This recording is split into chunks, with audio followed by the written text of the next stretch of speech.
नमस्ते दोस्तों। गंगा शुद्ध है या अशुद्ध है, इस पे बहुत सारी चर्चाएं होती हैं। और आप अगर हिंदू हैं तो आप कहीं भी, आप पे भी सवाल बहुत आते होंगे कि अगर गंगा शुद्ध है तो फिर बताओ कि इसका पानी तुम क्यों नहीं पी सकते हो। आपको बनारस घाट पे कोई मिल जाता है तो वहाँ पे आपको एक गिलास पानी वहाँ की नदी से निकाल के लाता है और कहता है कि अगर गंगा शुद्ध है तो फिर इसका पानी तुम क्यों नहीं पी रहे। और आपके मन में भी सवाल आता है कि हाँ भाई, अगर गंगा वाकई में पवित्र है नदी, तो फिर हम इसका पानी क्यों नहीं पी सकते। और ठीक वैसे ही एक और सवाल उठता है कि आप गंगा जल को शिवलिंग पे चढ़ा सकते हो, तो आप भगवान को वैसा पानी पीने को दे रहे हो कि जैसा आप नहीं पी सकते। मतलब जो आप शिवलिंग पे गंगा जल को चढ़ाते हो, वो गंगा जल आप पी नहीं सकते हो क्योंकि वो दूषित होता है। तो आप उसे चढ़ा सकते हो, मतलब भगवान को पीने को दे रहे हो, पर आप नहीं पी सकते हो उसे। तो ये दोहरा चरित्र क्यों? ऐसे सवाल हमारे में बहुत आते हैं।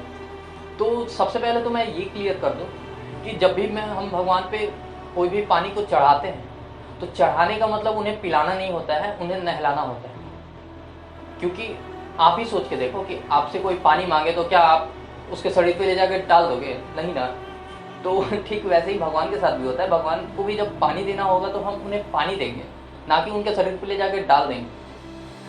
तो पहले ये चीज़ को क्लियर समझ लीजिए कि जो भी पानी चढ़ाते हैं, जो भी जल उन पे चढ़ाते हैं, वो उन्हें स्नान कराते हैं, उन्हें नहलाते हैं। और जिस पानी से आप भगवान को नहलाते हैं, उस पानी से आप भी नहा सकते हैं। बनारस के घाट से अगर आप पानी उठा के लाते हैं और उसको शिवलिंग पे चढ़ाते हैं, तो आप उस पानी से शिव को नहला रहे हैं, शिवलिंग को नहला रहे हैं। उस पानी से आप खुद भी नहा सकते हैं और नहाते भी, सभी नहाते हैं। तो भगवान को चढ़ाने का मतलब उन्हें स्नान कराना हुआ।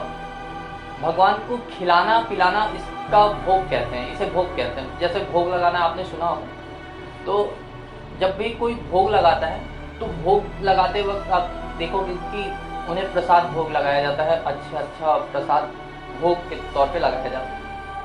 तो ये पहला कॉन्सेप्ट आपका क्लियर हो जाता है यहाँ पे कि जो हम भी चढ़ाते हैं, जो जल उन पे चढ़ाते हैं, शिवलिंग पे जो चढ़ाते हैं, वो एक्चुअल में उन्हें नहलाते हैं।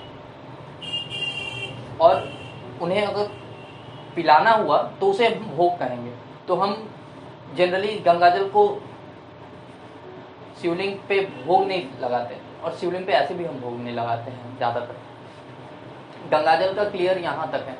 उसके बाद सवाल उठता है कि अगर गंगा पवित्र है, अगर तुम्हारे धर्म के हिसाब से गंगा पवित्र है, तो उसके पानी को तुम पी क्यों नहीं सकते हो?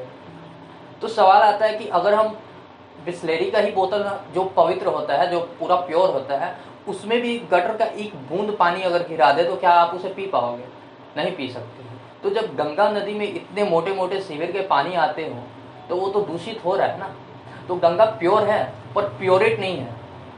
प्योर और प्योरेट में अंतर है। प्योरेट जो आपने देखा होगा ना, प्योरेट जो आता है जिसमें पानी को फिल्टर किया जाता है, तो ये पानी फिल्टर्ड है, फिल्टर करने वाला नहीं है। ये आरओ मशीन नहीं है कोई गंगाजल की, इसमें आप कितना भी दूषित पानी फेंक दो और ये आरओ की तरह मशीन से पानी को शुद्ध करके निकाल दे। नहीं, इसका पानी शुद्ध है।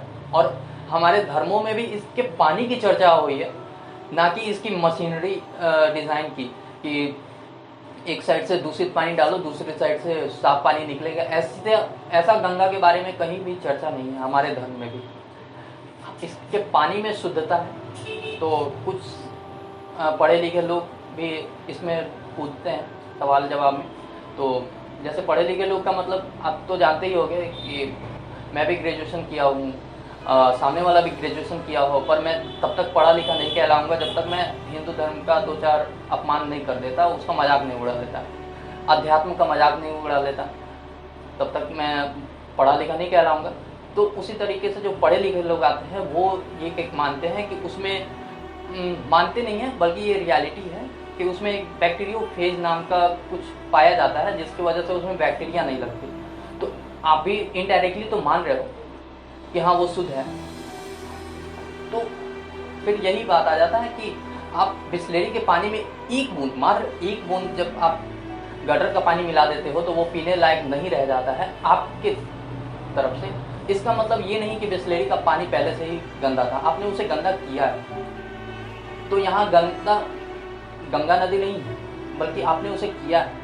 आप सीवर के पानी रोक दो, आप फैक्ट्री के पानी रोक दो, आप सारे उसमें गंगा को जैसे आ रही है वैसे आने दो, उसका पानी पीने योग्य रहेगा। तो जब कभी भी ऐसा कोई सवाल करता है तो उसे एक बोतल बिस्लेरी का पानी 10 रुपए का आता है, उसमें एक गटर का पानी उठाकर एक बूंद मिला के उसके सामने उसे देके आप पूछिए कि क्या तुम इस पानी को पी पाओगे, वो कहेगा नहीं। तब आप उसे बताना कि गंगा नदी का पानी हम क्यों नहीं पी सकते हैं। और रही बात गंगा जल को शिवलिंग पे चढ़ाने की, तो मैंने आपको बता ही दिया कि हमारे धर्म में जैसे लोगों का गलत फहमी होता है ना कि लिंग का मतलब प्राइवेट पार्ट होता है, पर सरकार भी पूछती है सेक्शन में नाम, उसके बाद सेक्स का डैश करके हिंदी लिखा रहता है लिंग, तो क्या सरकार आपका प्राइवेट पार्ट के बारे में पूछ रही है? नहीं, सरकार आपके प्राइवेट पार्ट के बारे में बिल्कुल नहीं पूछ रही है। उसी तरह लिंग का मतलब बिल्कुल भी प्राइवेट पार्ट नहीं होता है, लिंग का मतलब सिंबल होता है। तो मैं लड़का हूँ, ये मेरा पूरा बॉडी स्ट्रक्चर लड़के का है, ये सिंबल है मेरा, ना कि एक प्राइवेट पार्ट ही मेरा सिंबल है। उसी तरीके से लड़की का भी पूरा बॉडी, उसका स्ट्रक्चर पूरा वो उसका सिंबल है, ना कि उसका सिर्फ प्राइवेट पार्ट ही सिंबल है। तो इसी तरह शिवलिंग वो भी सिंबल है, ना कि वो लिंग है। लिंग का मतलब ही सिंबल होता है, पर कुछ लोगों ने लिंग का मतलब दूसरा ही कुछ निकाल दिया है अपने कंफर्ट के हिसाब से। तो जो भी वो कंफर्ट के हिसाब से निकाल ले, पर रियलिटी तो यही है कि लिंग का मतलब सिंबल होता है। अगर आप कोई और टॉपिक पे चाहते हैं वीडियो तो आप कमेंट में बोलिएगा, मैं उस पर भी कुछ स्टडी करके बनाऊंगा। फ़िलहाल के लिए धन्यवाद।